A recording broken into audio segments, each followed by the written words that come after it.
ಒಂದು ಗ್ರನೇಡ್ ತಗೊಂಡ್ರೆ ಅದರಲ್ಲಿ ಒಂದು 10 ಕಲರ್ಗಳು. ಅದಕ್ಕೆ ಕನಕಪುರದ ಮಲ್ಟಿ ಕಲರ್ ಅಂತ ಅನ್ನುವಂಥದ್ದು ಇಡೀ ವಿಶ್ವವ್ಯಾಪಿಯಾಗಿ ಆ ಕಲರ್ನ ಇಷ್ಟಪಡ್ತಾರೆ.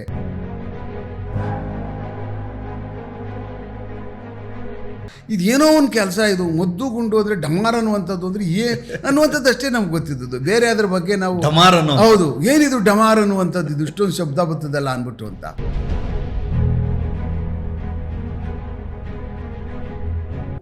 ಪ್ರಪಂಚದಲ್ಲಿ ನಾವೇನು ಮಾತಾಡ್ತೀವಲ್ಲ ಕನ್ನಡನ, ಅದೊಂದೇ ಭಾಷೆ ಇರೋದು, ಇನ್ನೇನು ಭಾಷೆನೇ ಇಲ್ಲ ಅಂದ್ಕೊಂಡಿದ್ದವ್ರು ನಾವು ಸರ್.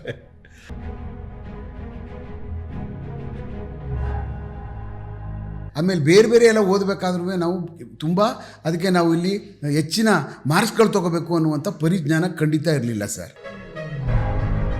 ಅವರೇ ತಿಳ್ಕೋಬೇಕು. ವಿಜಯನಗರ ಸಾಮ್ರಾಜ್ಯ ಅಂತ ಬರೆದಾದ್ಮೇಲೆ ಅದು ಪಾಸ್ಟ್ ಟೆನ್ಸ್ ಅಂತ ತಿಳ್ಕೋಬೇಕು ಅವರು.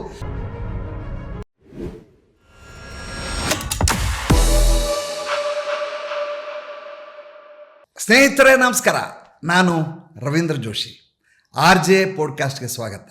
ಇವತ್ತು ನನ್ನ ಜೊತೆ ಅತ್ಯಂತ ಕುತೂಹಲಕಾರಿ ವ್ಯಕ್ತಿತ್ವ, ಟೆರರ್ ಆಫೀಸರ್ ಅಂತ ಜನಪ್ರಿಯ ಆಗಿರುವಂಥ ಪೊಲೀಸ್ ಅಧಿಕಾರಿ ಆಗಿದ್ದಂಥ SK ಉಮೇಶ್ ಅವರಿದ್ದಾರೆ. ಇವತ್ತಿನ ಸರಣಿಯ ಪ್ರಾರಂಭ ತುಂಬ ಭಿನ್ನವಾದದ್ದು. ಮೊದಲೇದು ಅವರ ಜೀವನದ ಪ್ರಾರಂಭ, ಅದಾದ ಮೇಲೆ ಪೊಲೀಸ್ ಇಲಾಖೆಯಲ್ಲಿ ಹೇಳಬಾರದ ಕಥೆಗಳು ಹಾಗೂ ಹೇಳಲಾಗದ ಕಥೆಗಳು. ಈ ಸರಣಿಯನ್ನು ನಾನು ಇವತ್ತು ಸನ್ಮಾನ್ಯ ಶ್ರೀ SK ಉಮೇಶ್ ಅವ್ರ ಜೊತೆ ಪ್ರಾರಂಭ ಮಾಡ್ತಾ ಇದ್ದೀನಿ. ನಮಸ್ಕಾರ ಸರ್. ನಮಸ್ತೆ ಜೋಶಿ ಅವರೇ. ತಮ್ಮದು ಜೀವನ ಶುರುವಾಗಿದ್ದೇ ಭಾಳ ಕುತೂಹಲಕಾರಿ ಅಂತ ಕೇಳಿದೆ ನಾನು. ಅಂದರೆ ತಾವು ಬಂದಂಥ ಹಿನ್ನೆಲೆ, ತಮ್ಮ ಜೀವನ, ಶಿಕ್ಷಣ, ಬಾಲ್ಯ, ಅಲ್ಲಿಂದ ನಾವು ಪ್ರಾರಂಭ ಮಾಡೋಣ ಸರ್. ಜೋಶಿ ಅವರೇ, ನಾವು ಬೆಂಗಳೂರಿನಿಂದ ಒಂದು 60 ಕಿಲೋಮೀಟ್ರ್ ದೂರದಲ್ಲಿರ್ತಕ್ಕಂಥ ತಮಿಳ್ನಾಡಿನ ಭಾಗ ಅಂದರೆ ನಮ್ಮದೇ ರಸ್ತೆ ಲಾಸ್ಟ್, ಅದು ತಮಿಳ್ನಾಡಿಗೆ ಹೊಂದ್ಕೊಂಡಿರ್ತಕ್ಕಂಥ ರಸ್ತೆ ಅದು. ಅದು ಮೇಕೆದಾಟು ಸಂಗಮ, ಅಲ್ಲಿಂದ ನಮಗೊಂದು 10 ಕಿಲೋಮೀಟ್ರು.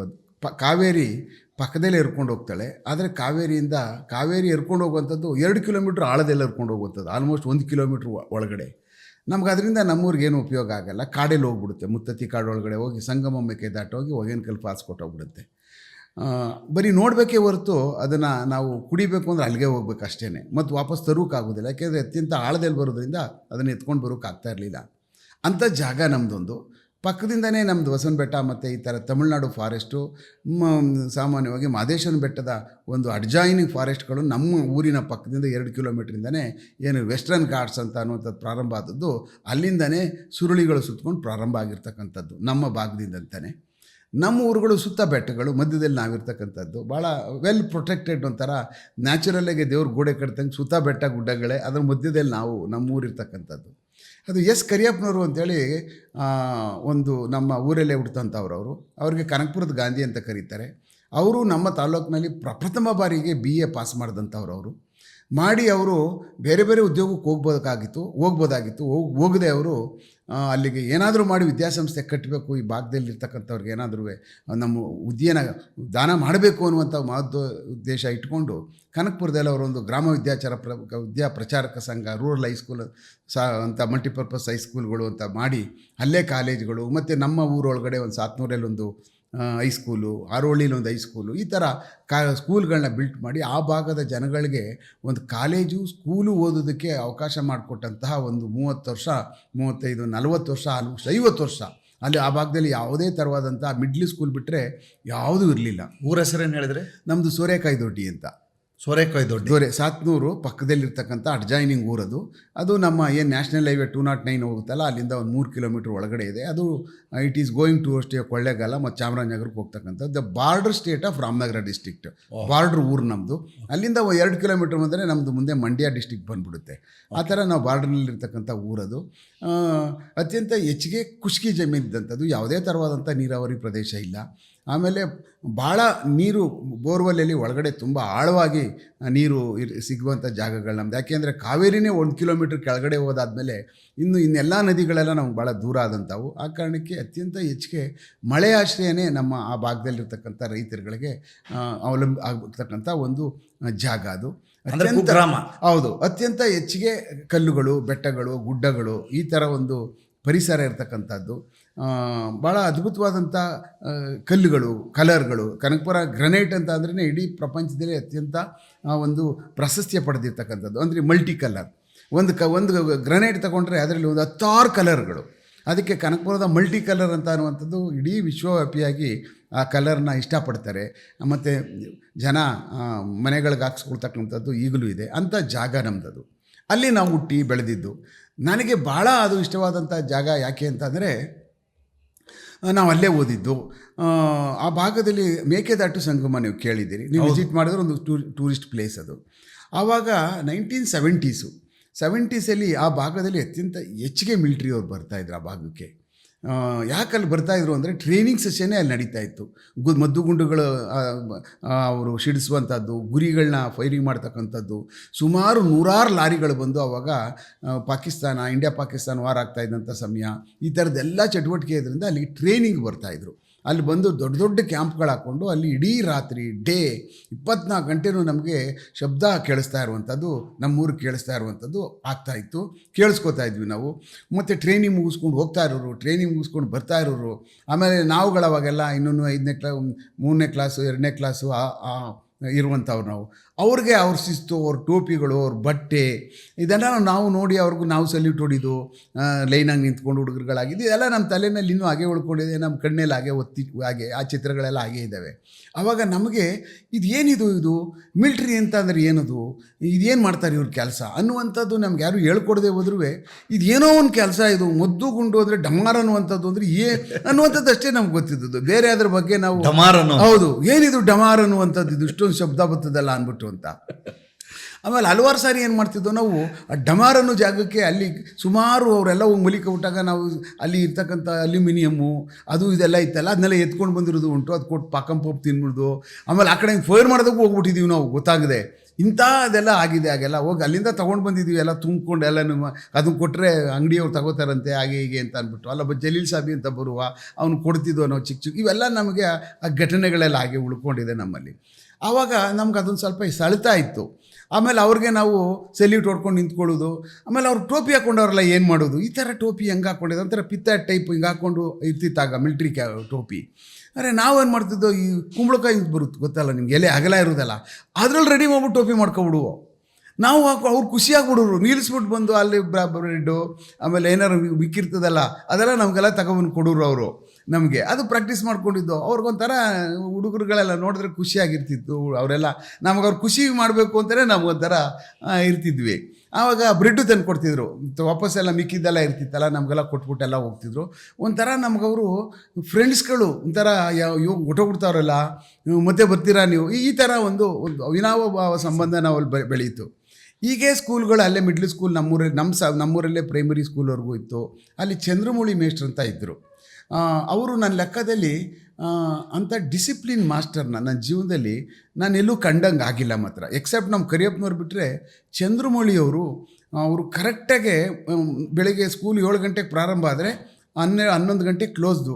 11ಕ್ಕೆ ಬಿಟ್ಟಾದ್ಮೇಲೆ ಇನ್ನು 3 ಗಂಟೆಗೆ ಇನ್ನು 5 ನಿಮಿಷ ಅದೇನು ಬೇಕಾದಾಗ ಅಲ್ಲಿ ಒಂದು ಮಾವಿನ ಕಟ್ಟೆ ಅಂತ ಬರುತ್ತೆ, ಅಲ್ಲಿ ಹಿಂಗೆ ಪಂಚೆ ಎತ್ತಿಟ್ಕೊಂಡು ಅವರೊಂಥರ ಪೇಟ ಹಾಕ್ತಿದ್ರು.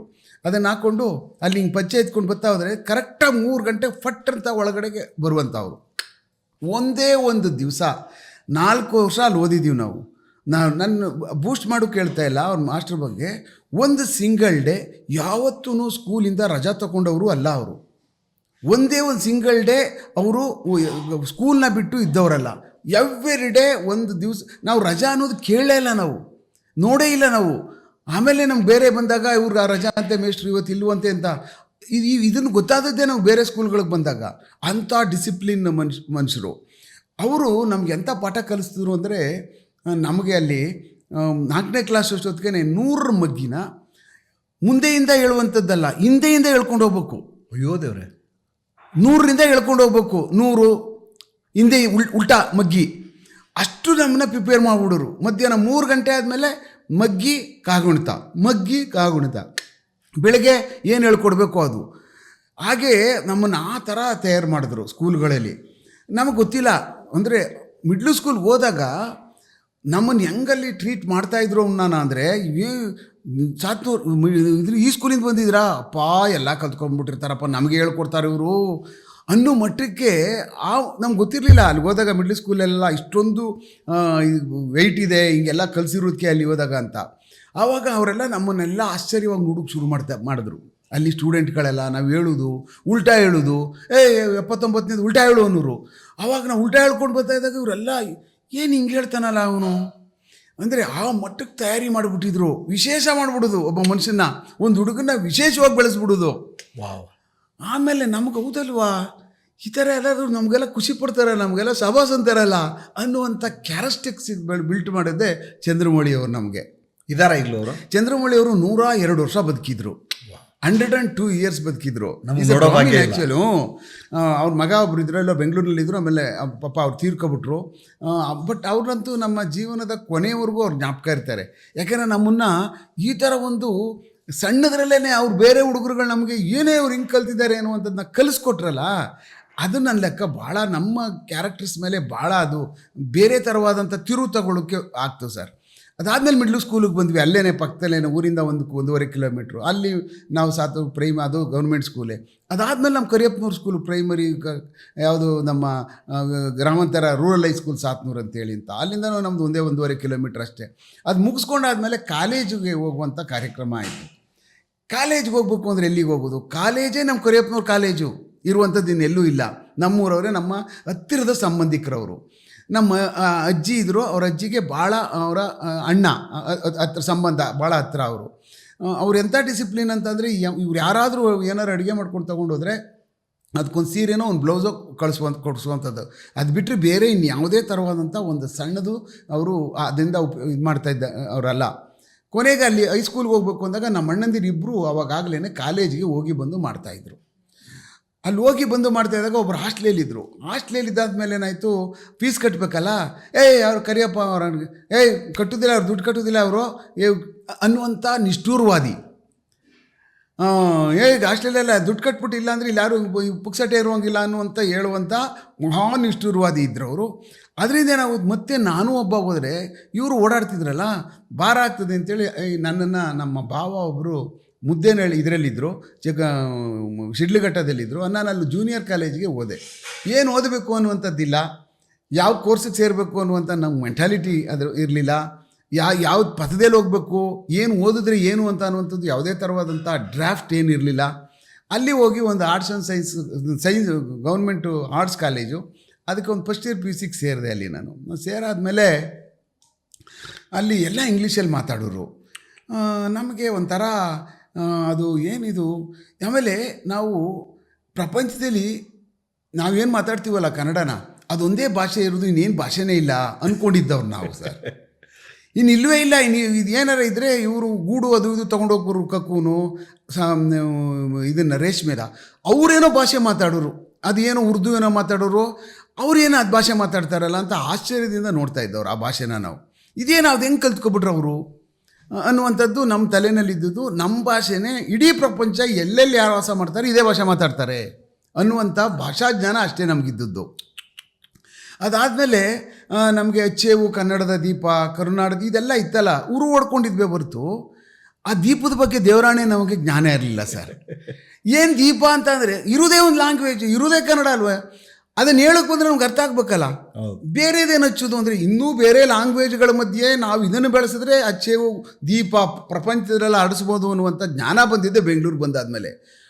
ಇಂಥ ಲ್ಯಾಂಗ್ವೇಜ್ಗಳೆಲ್ಲ ಇದ್ದಾವಪ್ಪ, ಇದನ್ನು ತಿಂದುಬಿಡ್ತಾ ಇದೆ. ಆ ಕಾರಣಕ್ಕೆ ಬುದ್ಧಿವಂತರು ಈ ಅಚ್ಚೇವ ಕನ್ನಡದ ದೀಪನ ಬರೆದಿರೋದು, ಸಿರಿನುಡಿಯ ದೀಪ ಅಂತ ಬರೆದಿರೋದು ಅನ್ನುವಂಥದ್ದು ಗೊತ್ತಾದದ್ದೇ ನಮ್ಮ 22-23ನೇ ವಯಸ್ಸಿಗೆ. ಅಲ್ಲಿವರೆಗೂ ಅಚ್ಚೇವ ಕನ್ನಡದ ದೀಪದ ಅರ್ಥ ದೇವರಾಣೆ ಗೊತ್ತಿರಲಿಲ್ಲ. ಬಟ್ ಭಾಳ ತುಂಬ ಚೆನ್ನಾಗಿ ನಮ್ಮ ಮೇಷ್ಟ್ರು ಹೇಳ್ಕೊಟ್ಟಿದ್ರು, ಕಲ್ತಿದ್ವಿ, ಬರಿತಿದ್ವಿ ಅದನ್ನ. ಇಷ್ಟು ನಮ್ಮ ಭಾಷಾ ಜ್ಞಾನವಾಗಿದ್ದದ್ದು ನಮಗೆ. ಅದಾದಮೇಲೆ ನಾವುಗಳು ಇಷ್ಟೇ, ಅದು ಬಿಟ್ಟು ನಾವು ಇನ್ನೇನು ಬೇರೆ ಇರಲಿಲ್ಲ. PUC ಅಲ್ಲಿ ನಮ್ಮ ಬಾವರ್ ಟ್ರಾನ್ಸ್ಫರ್ ಆಗೋಯ್ತು. ಎಲ್ಲಿಗೆ ಹೋಗೋದು, ನಮ್ಮ ಅಣ್ಣವರೊಬ್ಬರು ಕೋರ್ಟಲ್ಲಿದ್ದರು ಮಳವಳ್ಳಿಯಿಂದ, ಅಲ್ಲಿಗೆ ಬಂದೆ ವಾಪಸ್ಸು, ಮಳವಳ್ಳಿಗೆ ಬಂದೆ. ಅಲ್ಲಿಂದ ವಾಪಸ್ ಸೆಕೆಂಡ್ ಇಯರ್ PUCನ ಅಲ್ಲಿ ಓದಿದೆ ನಾನು. ಅದು ಓದ್ಬಿಟ್ಟಾದಮೇಲೆ ಮತ್ತೆ ಊರಿಗೆ BAಗೆ ಬಂದೆ ನಾನು. ಕನಕಪುರದಲ್ಲಿ BAಗೆ ಸೇರಿಕೊಂಡು ಪಾಸ್ ಮಾಡ್ತಾಯಿದ್ದೆ. BA ಪಾಸ್ ಆಗೋಯ್ತು. ಆಮೇಲೆ ಏನು ಇಷ್ಟು ಹಿಂಗೆ ಓದಬೇಕು, ಇದೇ ಥರ ಜಾಸ್ತಿ ಓದಬೇಕು ಅನ್ನುವಂಥದ್ದು ನಮ್ಗೆ ಗೊತ್ತಾದಾಗ ಫೈನಲ್ ಇಯರ್ಗೆ ಹೋದಾಗ ಅನ್ನಿಸ್ತು, ಮಾರ್ಕ್ಸ್ ಜಾಸ್ತಿ ತೊಗೋಬೇಕಂತೆ, ಇದು ಕೆಲಸ ಸಿಕ್ಕವಂತೆ, ಎಲ್ಲ ಸುಮ್ಮನೆ ಹೋದರೆ ಹಂಗೆ ಆಗಲ್ವಂತೆ ಅನ್ನುವಂಥದ್ದು ನಾವು ಫೈನಲ್ ಇಯರ್ ಡಿಗ್ರಿಗೆ ಹೋದಾಗ ಗೊತ್ತಾಯಿತು ಸರ್. ಅಲ್ಲಿವ್ರಿಗೆ ಗೊತ್ತೇ ಇಲ್ಲ. ಅಲ್ಲಿವರೆಗೂ ಯಾವುದೇ ಥರವಾದಂಥ ಈ ಮಾರ್ಕ್ಸು ಅದಕ್ಕೆ ಫಸ್ಟ್ ಕ್ಲಾಸ್ ಇದೆ, ಅದಕ್ಕೆ ಭಾಳ ತುಂಬ ಓದಬೇಕು, ಆಮೇಲೆ ಬೇರೆ ಎಲ್ಲ ಓದಬೇಕಾದ್ರೂ ನಾವು ತುಂಬ ಅದಕ್ಕೆ ನಾವು ಇಲ್ಲಿ ಹೆಚ್ಚಿನ ಮಾರ್ಕ್ಸ್ಗಳು ತೊಗೋಬೇಕು ಅನ್ನುವಂಥ ಪರಿಜ್ಞಾನ ಖಂಡಿತ ಇರಲಿಲ್ಲ ಸರ್. ಪಿ ಯು ಸಿಗೆ ಹೋದಾದ್ಮೇಲೆ ಏನಾಯಿತು, ಕೊನೆ ಫೈನಲ್ ಡಿಗ್ರಿಗೆ ಹೋದಾದ್ಮೇಲೆ ತುಂಬ ಚೆನ್ನಾಗಿ ಓದಿದ್ರೆ ಸರ್ಕಾರಿ ಕೆಲಸ ಸಿಕ್ಕವಂತೆ, ಇಲ್ಲ ಅಂದರೆ ಮಾರ್ಕ್ಸ್ ತೊಗೊಳ್ಳಿಲ್ಲ ಅಂದರೆ ಸಿಗಲ್ವಂತೆ ಅನ್ನುವಂಥ ಅಲ್ಲಿ ಇಲ್ಲಿ ಅವ್ರವ್ರು ಮಾತಾಡ್ಕೊಳ್ಳುವಂಥದ್ದು. ಮತ್ತು ಅಲ್ಲಿ ಯಾರು ಹುಡುಗರುಗಳು ಬೇರೆ ಸ್ವಲ್ಪ ಆಗಲೇ ಪಾಸಾಗಿರುವಂಥವ್ರು ನಮಗೆ ಅವಾಗ ಗೊತ್ತಾದಾಗ, ಓ ಚೆನ್ನಾಗಿ ಓದಬೇಕಾ, ಚೆನ್ನಾಗಿ ಬರೀಬೇಕಾ, ಹಾಗಾದ್ರೆ 35 ತೊಗೊಂಡ್ರೆ ಆಗಲ್ವಾ, ಜಾಸ್ತಿ ತಗೋಬೇಕಾ ಅನ್ನುವಂಥದ್ದು ಆವಾಗಲೇ ಗೊತ್ತಾಗಿತ್ತು ಸರ್. ಅಲ್ಲಿವರೆಗೂ ಖಂಡಿತವಾಗಲೂ ಆ ಮಾರ್ಕ್ಸ್ ಬಗ್ಗೆ ನಮ್ಗೆ ಯಾವುದೇ ಥರವಾದಂಥ ಒಂದು ಸಣ್ಣದು ಸಹ ಗೊತ್ತಿರಲಿಲ್ಲ ಸರ್. ಅದಾದಮೇಲೆ ಹೌದಲ್ವಾ ತಗೋಬೇಕಲ್ಲ, ಹಂಗಾರೆ ಓದಬೇಕು, ಏನು ಚೆನ್ನಾಗಿ ಓದಬೇಕು ಅಂದರೆ ತಿಳ್ಕೋಬೇಕು ಪುಸ್ತಕನ. ಚೆನ್ನಾಗಿ ಅಂದರೆ ಜಾಸ್ತಿ ಹೊತ್ತು ಓದಬೇಕು, ಎಲ್ಲ ತಿಳ್ಕೊಂಡು ಬರಿಬೇಕು. ಆವಾಗ ಹೋದಾಗ ಫಸ್ಟ್ ಕ್ಲಾಸ್ ಬಂತು ನಮ್ಮದು. First class final year degree first class ಬಂತು. ಇದು ಹಿಂಗಪ್ಪ, ನಾವು ಮೊದಲೇ ಓದ್ಬೋದಾಗಿತ್ತಲ್ಲ, ಹಿಂಗಂದಿದ್ದರೆ ಹಿಂಗೆ ಬರಿಬೋದಾಗಿತ್ತಲ್ಲ ಅನ್ನುವಂಥದ್ದಕ್ಕಾಗಲೇ ನಮ್ಮ ಟ್ರೈನು ಜಮ್ಮು ಕಾಶ್ಮೀರ ಸೇರ್ಕೊಬಿಟ್ಟಿತ್ತು ಸರ್. ಆಮೇಲೆ ಡಿಗ್ರಿ ಆಯಿತು. ಡಿಗ್ರಿ ಆದಮೇಲೆ ಏನು ಮಾಡೋದು, ಎಲ್ಲಿಗೆ ಹೋದ್ವಿ, ಇನ್ನು ಮೈಸೂರಿಗೆ ಬರಬೇಕು, ಬೆಂಗಳೂರಿಗೆ ಬರಬೇಕು ಡಿಗ್ರಿಗೆ. ಭಾಳ ಇಟ್ ಈಸ್ ಟೂ ಫಾರ್, ನಮ್ಮ ಕೈಗೆ ಎಟಕದೇ ಇರತಕ್ಕಂಥದ್ದು. ಇಲ್ಲಿ ಬಂದು ಹಾಸ್ಟೆಲ್ ಉಳ್ಕೋಬೇಕು, ಅದಕ್ಕೆ ದುಡ್ಡುಗಳು ಬೇಕು, ಮೈಸೂರಿಗೆ ಬರಬೇಕಾದ್ರೆ ಇಲ್ಲೂ ಅದೇ ಬೇಕು. ಇದು ಒಂದು ಸ್ವಲ್ಪ ಟಗಫರ್ ಆಗುವಂಥ ಸಮಯದಲ್ಲಿ ನಮ್ಮ ಚಿಕ್ಕಪ್ಪರೊಬ್ಬರು ಪುಡ್ಸ್ವಾಮಿಗೌಡ್ರು ಅಂತಿದ್ದರು, ಅವ್ರು ಮೈಕೋ ಫ್ಯಾಕ್ಟ್ರಿನಲ್ಲಿದ್ದರು. ಅವರಿದ್ದವರು ಏನೋ ಇಲ್ಲಿ ಡಿಗ್ರಿ ಪಾಸ್ ಆಯ್ತಂತೆ ನಿಂದು, ಬಾ ಅಲ್ಲಿ ಎಲ್ಲರ ಕೆಲಸಕ್ಕೆ ಸೇರಿಸ್ಬಿಡ್ತೀನಿ. ಅವಾಗ ಅವ್ರಿಗೆಲ್ಲ ತುಂಬ ಈ ಲಾಲ್ಬಾಗ್ ಇದೆಯಲ್ಲ ಸರ್, ಈ ಲಾಲ್ಬಾಗ್ಗೆ ಲಿಂಕೆ ನಮ್ಮ ಒಬ್ಬರು ಜವರೇಗೌಡರು ಅಂತ ಇದ್ದರು, ನಮ್ಮೂರವರೇ ಒಬ್ಬರು ಸೇರಿಕೊಂಡಿದ್ರು. ಮತ್ತು ಬೇರೆ ಇದ್ದವರೆಲ್ಲ ಅಲ್ಲಿ ಸೊಸೈಟಿಗಳು ಅಳು ಮುಳು ಈ ಥರದ್ದೆಲ್ಲ ಇನ್ಫ್ರಾಸ್ಟ್ರಕ್ಚರ್ಗಳಿದ್ದಾಗ ಡೈಲಿ ವೇಜಸ್ಗಳಿಗೆ ಸುಮಾರು ಜನ ತಂದು ಸೇರಿಸಿದ್ರು. ಅಲ್ಲಿ ನನ್ನನ್ನು ಇವರು ಹೋಗು ನೀನು ಅಲ್ಲಿ ಇವರಿದ್ದಾರೆ, ಅವ್ರಿಗೆ ಹೋಗಿ ಹೇಳು, ನಾನು ಫೋನ್ ಮಾತಾಡಿರ್ತೀನಿ, ಅಲ್ಲಿ ಅವ್ರು ಕೆಲಸ ಕೊಡ್ತಾರೆ, ನೀನು ಕೆಲಸ ಮಾಡೋಕ್ಕೆ ಪ್ರಾರಂಭ ಮಾಡಪ್ಪ ನೀನು ಅನ್ನುವಂಥ ಒಂದು ಟ್ರೆಂಡ್ ನನಗೆ ಹೇಳಿದ್ರು. ಇಲ್ಲಿಲ್ಲ ಅಂದ್ರೆ ಆಗಲ್ಲ, ನೀನು ಕೆಲಸ ಮಾಡಲೇಬೇಕಲ್ಲ ಇಲ್ಲಿ ಅಂತ. ನನಗಾಗ ಅನ್ನಿಸ್ತು, ಬೆಂಗಳೂರು ನೋಡಿದಾಗ ಇದೆಲ್ಲ ನೋಡ್ತಾ ಇದ್ದಾಗ ಇಷ್ಟೊಂದು ದೊಡ್ಡ ಪಟ್ಟಣ ಅಲ್ಲ ಇದು. ನಿಮ್ಮೂರಿಂದ ಎಷ್ಟು ದೂರ ಸರ್? ನಮ್ಮೂರಿಂದ ಎಕ್ಸಾಕ್ಟು ಕನಕಪುರ 52 ಕಿಲೋಮೀಟ್ರು, ಅಲ್ಲಿಂದ 10 ಕಿಲೋಮೀಟ್ರ್ ಅಷ್ಟೇ, 60 to 70 ಕಿಲೋಮೀಟ್ರ್ ಅಷ್ಟೇ ಆಗೋದು ನಮಗೆ. ನೋಡಿರಲಿಲ್ಲ ಸರ್, ಬರುವ ಅವಕಾಶನೇ ಇರಲಿಲ್ವಲ್ಲ ಸರ್. ನಾವೆಲ್ಲ ಬೆಂಗಳೂರಲ್ಲಿ 1-2 ಸಾರಿ ರಸ್ತೆಯಲ್ಲಿ ಹೋಗಿದ್ದು ಬಿಟ್ಟರೆ ಬಸ್ಸಲ್ಲಿ ಕೂತ್ಕೊಂಡು ಶಿಲ್ಘಟ್ಟಕ್ಕೆ ಹೋಗ್ಬೇಕಾಗಿತ್ತಲ್ಲ ಸರ್, ಅಲ್ಲಿ ಕೂತ್ಕೊಂಡು ಒಳಗೆ ಕೂತ್ಕೊಬಿಟ್ಟು ಅದ್ರೊಳಗೆ ಹೋಗ್ಬಿಟ್ಟು ಹಂಗೆ ಹೋಗ್ಬಿಟ್ಟು ವಾಪಸ್ ಬಂದಿರೋದೇ ಉಂಟು. ಇಳಿದಂತೂ ಯಾವತ್ತೂ ನೋಡಿರಲಿಲ್ಲ, ಬೆಂಗಳೂರು ನೋಡಿಲ್ಲ. ಅವಾಗ ನೋಡ್ದಂಗೆ ಅನ್ನಿಸ್ತಾ ಇತ್ತು, ಇದು ಇಲ್ಲಿಂದ ಇಲ್ಲಿವರೆಗೂ ಊರಿದೆಯಾ, ಒಂದೇ ಊರ ಇಲ್ಲ ಸುಮಾರು ಊರುಗಳು ಸೇರ್ಕೊಬಿಟ್ಟಿದ್ದಾವೆ ಇದಕ್ಕೆ ಅನ್ನುವಂಥ ಪರಿಕಲ್ಪನೆಯಲ್ಲಿದ್ವಿ ನಾವು ಆ ಬಸ್ಸು ರಸ್ತೆಯಲ್ಲಿ ಹೋದಾಗ. ಯಾಕೆಂದರೆ ಅಲ್ಲಿ ನಾವ್ಯಾರು ಕೇಳುವಂಗಿಲ್ಲ, ಇಳಿಯುವಂಗಿಲ್ಲ, ಹೊಟ್ಟೋಗ್ಬಿಡ್ಬೇಕಾಯ್ತು. ಒಂಥರ ಟ್ರೈನ್ ಹಳಿ ಮೇಲೆ ಬಂದಂಗೆ ಸರ್. ನೀವು ಹೇಗೆ ಇಲ್ಲಿ ಹುಬ್ಳಿಯಿಂದ ಬೆಂಗಳೂರಿಗೆ ಬಂದಾಗ, ಬೆಂಗಳೂರಿಂದ ಹುಬ್ಳಿಗೆ ಹೋದಾಗ ಹೆಂಗಿರುತ್ತೋ ಆ ಥರ ಒಂದು ಪ್ಯಾಕೇಜ್ ಥರ. ಆಮೇಲೆ ಬೆಂಗಳೂರಿಗೆ ಬಂದಾಗ ಕೆಲಸಕ್ಕೆ ಸರ್, ಯಾಕೆ ಹೋಗ್ಲಿಲ್ವ ನೀನು ಅಂತ. ಅಲ್ಲಿ ಹೋದಾಗ ಅಲ್ಲಿ ಯಾರೂ ಇರಲಿಲ್ಲ, 2 ದಿವಸ ಹೋದೆ, ಸಿಕ್ಕಲಿಲ್ಲ. ಎಲ್ಲಿ? ಲಾಲ್ಬಾಗಲ್ಲಿ ಇಲ್ಲ, ಸಿಗಲೇ ಇಲ್ಲ. ನೀನು ಕಳ್ಳ, ನೀನು ನೀನು ಕಾಯ್ಕೊಂಡಿಲ್ಲ, ನೀನು ಯಾರು ಬಂದಿಲ್ಲ ಅಂತ ಹೇಳ್ತಾ ಇದ್ದಾರೆ, ಹಾಗೆ ಹೀಗೆ ಅಂತ ಅಂದರು. ಹೌದಾ, ಇಲ್ಲಿಗೆ ಸೇರೋದಾ? ನನಗೆ ಈ ಹಳೆ ಮಿಲ್ಟ್ರಿದು ಎಳೀತಾ ಇತ್ತು ಸರ್, ನನಗೆ ತಲೆನಲ್ಲಿತ್ತು. ಅದು ಹೆಂಗೆ ಮಿಲ್ಟ್ರಿಗೆ ಹೋಗೋದು, ಅದು ಹೆಂಗೆ ಅವರೆಲ್ಲ ಸೇರಿಕೊಂಡ್ರು, ಅದು ಎಲ್ಲಿದೆ ನೋಡೋಣ ತಾಳು ಅಂತೇಳಿ ಅದೇ ಮಾವಳ್ಳಿಯಿಂದ ಲಾಲ್ಬಾಗ್ ವೆಸ್ಟ್ ಗೇಟ್ ಗೋಡೆ ಹತ್ರ ಮೊದಲು 2 ವೇ ಅದು, ಅಲ್ಲಿ ಬಂದು ಈ ಡಬಲ್ ಡೆಕ್ಕರ್ ಬಸ್ ನಿಂತ್ಕೊಳ್ಳೋದು ಕೆಂಪುದು. ಅದು ಮೇವಲ್ ಹತ್ರ ಅಂತ ಯಾರೋ ಹೇಳಿದ್ರು, ಅಲ್ಲಿ ಇಳಿಬೇಕು, ಮೇವಲ್ ಅಂತ ಅಲ್ಲಿ ಬರುತ್ತೆ, ಕೂಗ್ತಾರೆ, ಅಲ್ಲಿ ಇಳ್ಕೋಬೇಕು. ಅದ್ರ ಎದುರುಗಡೆ ರೈಟ್ ಸೈಡಲ್ಲಿದೆ, ಅದು ಒಂದು ಮಿಲ್ಟ್ರಿ ಕ್ಯಾಂಪಸ್ ಇದೆ, ಅಲ್ಲಿ ಇವೆಲ್ಲ ಹೋದರೆ ನಿಮ್ಗೆ ಮಾಹಿತಿ ಸಿಗ್ತದೆ ಅಂತ. ಸರಿ, ಅದೇ ಥರ ಹೋದೆ, ಅಲ್ಲಿಗೆ ಬಸ್ ಹತ್ತಿ ಅಲ್ಲಿ ಹೋಗಿ ಇಳಿದೆ. ನೋಡಾದ್ಮೇಲೆ ಬರೆದಿದ್ರು, ಇಂಥ ದಿವಸ ನಾವು ಮೆನ್ ಸೆಲೆಕ್ಟ್ ಮಾಡ್ತೀವಿ, ಈಗ ಆಗ್ತದೆ, ಇಂಥ ದಿವಸ ಇಂಥದ್ದೆಲ್ಲ ಕ್ವಾಲಿಫಿಕೇಷನ್ ಬೇಕು, ಆಮೇಲೆ ಅದು ಕ್ಲರಿಕಲ್ ಪೋಸ್ಟು ಅಂದರೆ ಅದ್ರ ಆರ್ಮಿ ಮನೆ, ಆಮೇಲೆ ಫಿಸಿಕಲ್ ಸ್ಟ್ಯಾಂಡರ್ಡಿಂಗೆ ಈ ಥರ ಎಲ್ಲ ಅಂತ ಬರೆದಿದ್ರು ಸರ್. ನೋಡ್ಕೊಂಡು ಬಂದೆ. ಅಲ್ಲಿಂದ 2 ದಿವಸಕ್ಕಿತ್ತು ಟೈಮು, 2 ಡೇಸ್ ಅಷ್ಟೇ ಇದ್ದಿದ್ದು. ಆಮೇಲೆ ಮತ್ತೆ ಹಿಂಗೆ ಅಂದ್ಬಿಟ್ಟು ಹೇಳಿ ನಮ್ಮ ಚಿಕ್ಕಪ್ಪರಿಗೆ ಈ ಥರ ಮಿಲ್ಟ್ರಿದೇನೋ ಇದೆ. ಸರಿ ಹೋಗು, ಅವ್ರಿಗೆ ಹೋಟೆಲಿಗೆ ಹೋಗ್ಬಿಟ್ಟು ಜಾಬ್ ಹಿಡಿದ್ಬಿಟ್ಟೆ ಕೆಲಸಕ್ಕೆ ಸೇರ್ಕೊಬಿಟ್ರೆ ಅಲ್ಲಿಗೆ ಅನ್ನುವಂಥದ್ದು ಅವ್ರ ತಲೆನಲ್ಲಿತ್ತು ಸರ್. ಅವ್ರಿಗೆ ಅಂದರೆ ನಮ್ಮ ಆಲೋಚನೆಗಳೇ ಬೇರೆ ಓಡ್ತಾ ಇದ್ದು ತಲೆಯಲ್ಲಿ. ಓಕೆ, ಇನ್ನೂ ನಾವು ಕಡವಾಣ ಏನೂ ಹಾಕ್ಕೊಂಡಿರಲಿಲ್ಲ ಸರ್, ನಾವು ಏನೂ ಇಲ್ಲ, ಆಸೆ ಇದೆ ಅಷ್ಟೇ ಹೊರ್ತು, ಬಟ್ ಅದು ಪೂರೈಸೋಕ್ಕೆ ಬೇರೆ ಪರಿಕರಗಳಿಲ್ಲ, ಅದಿರಲಿಲ್ಲ. ಅದೇ ಸಾಕು ಮನುಷ್ಯನಿಗೆ. ಅದನ್ನೇ ನಾವು ಆಸ್ತಿನೂ ಮಾಡ್ಕೋಬೋದು, ಎಲ್ಲ ಮಾಡ್ಕೊಬಿಡ್ಬೋದು, ಬಟ್ ಗಟ್ಟಿಯಾಗಿರಬೇಕು ಸ್ವಲ್ಪ ದಿವಸ. ಎಲ್ಲನೂ ತಡ್ಕೊಂಡು ಇದ್ದಾಗ ಸಾಧನೆ ಮಾಡೋಕ್ಕೆ ಸಾಧ್ಯ, ತಮಗೆ ಗೊತ್ತು. ಹಾಗೆ ಅವತ್ತು ಹೋದಾಗ ಹೋದೆ ಎಲ್ಲ ಏನು ರೆಡಿ ಬಿಚ್ಚಾಕ್ಬಿಟ್ಟು ಬನ್ನಿ ಎಲ್ಲ ಯಾರು ಬಂದಿದ್ದೀರಿ ಅಂತ. ಏನು ಅಪ್ಲಿಕೇಶನ್ ಇಲ್ಲ, ಅರ್ಜಿ ಪರ್ಜಿ ಏನಿಲ್ಲ ಸರ್. ಅವತ್ತೊಂದು ದಿವಸ ಎದುರುಗಡೆ ಗ್ರೌಂಡ್ ಇದೆ, ಎಲ್ಲರೂ ನಮ್ಮನ್ನೆಲ್ಲ ಕರ್ಕೊಂಡೋಗ್ಬಿಟ್ಟು ಯಾರು ಅಲ್ಲಿ ಬನ್ನಿ ಎಲ್ಲ ಒಂದು ನಿಲ್ಸ್ಕೊಂಡಾದ್ಮೇಲೆ ನಮ್ಮ ಸರ್ಟಿಫಿಕೇಟ್ ಎಲ್ಲ ನೋಡಿದ್ರು. ನೀನು ಡಿಗ್ರಿ ಆಗಿದೆಯಾ? ಆಯಿತು, ಬನ್ನಿ ನಿಂತ್ಕೊಳ್ಳಿ ಎಲ್ಲ ಅಂತ ಹೇಳ್ಬಿಟ್ಟು ಇಷ್ಟೆಲ್ಲ ಓಡಬೇಕು ಇದೆಲ್ಲ ಅಂತ ಹೇಳ್ಬಿಟ್ಟು ಅಂತೇಳಿ ಒಂದು ನಿಮ್ಮ ಹೆಸರು ಹೇಳು ಎಲ್ಲ ನೀಟಾಗೆಲ್ಲ ಬರ್ಕೊಂಡು ಪೂರ್ತಿ ಎಲ್ಲ ಬರ್ಕೊಂಡ್ರು. ಒಂದು ಫಾರ್ಮ್ ಕೊಟ್ಟರು, ಫಾರಮ್ಗೆಲ್ಲ ಸೈನ್ ಹಾಕ್ಸ್ಕೊಂಡ್ರು. ಅವ್ರಿಗೆ ಎನ್ರೋಲ್ಮೆಂಟ್ ಬೇಕಲ್ಲ, ಎಷ್ಟು ಜನ ಓಡ್ತಾ ಇದ್ದಾರೆ ಏನು ಅಂದ್ಬಿಟ್ಟು ಅಂತ ಸರ್. ಆಮೇಲೆ ಹೊಟ್ಟೆಗೆ ಒಂದು ಪಟ್ಟಿ ಕೊಟ್ಟರು, ಓಡೋಕ್ಕೆ ಶುರು ಮಾಡಿದ್ರು. ಆದಮೇಲೆ ಏನದೇನು ನಮ್ಗೆ ಕೇರ ಇಲ್ಲ ಸರ್, ಅದೇನು ಲೆಕ್ಕಕ್ಕೂ ಇಲ್ಲ ಜಮಕ್ಕೂ ಇಲ್ಲ ಓಡೋದು. ಏನು ಒಳ್ಳೆ ಕುದುರೆ ಥರ ಓಡ್ಬಂದ್ಬಿಟ್ಟು ಕೂತ್ಕೊಂಡು ಇನ್ನೂ ಏನೆಲ್ಲ ಹಿಂಗಂತಾನೆ ಅವ್ರೆ ಅರ್ಧಂಬರ್ದಾರ ಅಲ್ಲೇ ನಿಂತ್ಕೊಂಡವ್ರೆ. ಏನು ಹಿಂಗೆ ಮಾಡ್ತಾವ್ರಿ ಇವರು, ಇದನ್ನ ಹುಡುಗಿ ಆಯ್ತಲ್ಲ ಅಂದರೆ we are physically so fit sir. ಆಗ ಈ ಬರೀ ಈ ಥರ ಕಾಡು ಮೇಡು ಓಡಾಡಿ ಅಲ್ಲಿ ಇಲ್ಲಿ ಭಾಳ ಫಿಟ್ಟಾಗಿದ್ವಿ. ಆಮೇಲೆ ಲೆಕ್ಕನೇಲಿ ಅವರು ನೋಡಿದ್ರು, ಒಳ್ಳೆ ಪರ್ಫೆಕ್ಟಾಗಿ ಅವನೆಲ್ಲ. ನನಗನ್ನಿಸ್ತು ಆಯಿತು ಅವನ್ನೆಲ್ಲ ಮುಗೀತಲ್ಲ ಅಂತ. ಅದಾದಮೇಲೆ ಅವತ್ತೆಲ್ಲ ಪ್ರಕ್ರಿಯೆ ನಡೀತು ಸರ್. 2 ದಿವಸ ಕಂಪ್ಲೀಟ್ ಟೋಟಲಿ ಫಿಸಿಕಲಿ ಬೇರೆಯವ್ರಿಗೆಲ್ಲ ಮಾಡಿ 2 ದಿವಸ ಆದಮೇಲೆ ನೀವು 3ನೇ ದಿವಸಕ್ಕೆ ರಿಟರ್ನ್ ಎಕ್ಸಾಮ್ ಬೇಕು ಅಂತ ಹೇಳಿದ್ರು ಸರ್. ಕರೆದ್ರು, ಹೋದ್ವಿ, ಅಲ್ಲೇ ಗ್ರೌಂಡೆಲ್ಲ ಕೂರಿಸಿದ್ರು, ಇದೆಲ್ಲ ಒಂದು ಕೊಟ್ಟರು ಏನೇನೋ ಇದನ್ನೆಲ್ಲ. ನಮಗೆ ಆಗ ಈಸ್ಗೂ ಇನ್ನೂ ವ್ಯತ್ಯಾಸ ಗೊತ್ತಿರಲಿಲ್ಲ ಸರ್. ಡಿಗ್ರಿ ಬರೆದಿದ್ವಿ, ಪಾಸ್ ಮಾಡಿದ್ವಿ, ಆದರೆ grammatically we are not so strong sir. ಬರೆಯುವಂಥ ಶಕ್ತಿ, ಓದುವಂಥದ್ದು, ಸಬ್ಜೆಕ್ಟ್ನ ಬರೆಯುವಂಥ ಶಕ್ತಿ ಇತ್ತೇ ಹೊರತು ಪ್ರೆಸೆಂಟ್ ಟೆನ್ಸು ಪಾಸ್ಟ್ ಟೆನ್ಸು ಅವರೇ ತಿಳ್ಕೊಬೇಕು. ವಿಜಯನಗರ ಸಾಮ್ರಾಜ್ಯ ಅಂತ ಬರೆದಾದ್ಮೇಲೆ ಅವ್ರು ಪಾಸ್ಟ್ ಟೆನ್ಸ್ ಅಂತ ತಿಳ್ಕೊಬೇಕು, ಅವರು ಇದು ಫ್ಯೂಚರ್ ಅಂತ ತಿಳ್ಕೊಬೇಕು. ಆ ಥರ ಬರೆದವ್ರು ನಾವು. ಆಮೇಲೆ ಏನಾಯಿತು, ಎಕ್ಸಾಮ್ ಕೊಟ್ಟರು, ಎಲ್ಲ ಆಯಿತು. ಬರೆದಾದ್ಮೇಲೆ ಎಲ್ಲ ಆಗೋಯ್ತು. ನೆಕ್ಸ್ಟ್ ಡೇ ನಾವು ಅನೌನ್ಸ್ ಮಾಡ್ತೀವಿ ಯಾರು ಅಂತ ಹೇಳಿದ್ರು ಸರ್. ಸರಿ, ನೆಕ್ಸ್ಟ್ ಡೇಗೆ ಲಿಸ್ಟ್ ಅನೌನ್ಸೇ ಮಾಡಿಬಿಟ್ರು. ಮಾರನೆಗೆ ನೀವು ಬಂದು ನೋಡಿದ್ದು ಎಲ್ಲ ಹಾಕಿದ್ದಾರೆ. 72 ಜನ ಸೆಲೆಕ್ಷನ್ ಮಾಡ್ಕೊಬಿಟ್ಟಿದ್ದಾರೆ. ನಂದು 7ನೇವನು ಸರ್. ವಾವ್, 7 ನಂಬರ್ ನಂದು ಮೇಲಿಂದ. ಆಮೇಲೆ ಅದಕ್ಕೆ ನನ್ನ ಮೊಬೈಲ್ ನಂಬರ್ 17007 ಅಂತ ಇಟ್ಕೊಂಡಿರೋ. ಹೌದು ಸರ್. ಆಮೇಲೆ ಮಿಲ್ಟ್ರಿದದ್ದು ನಂಬರ್ ಅದು. ಆಮೇಲೆ ಸರಿ,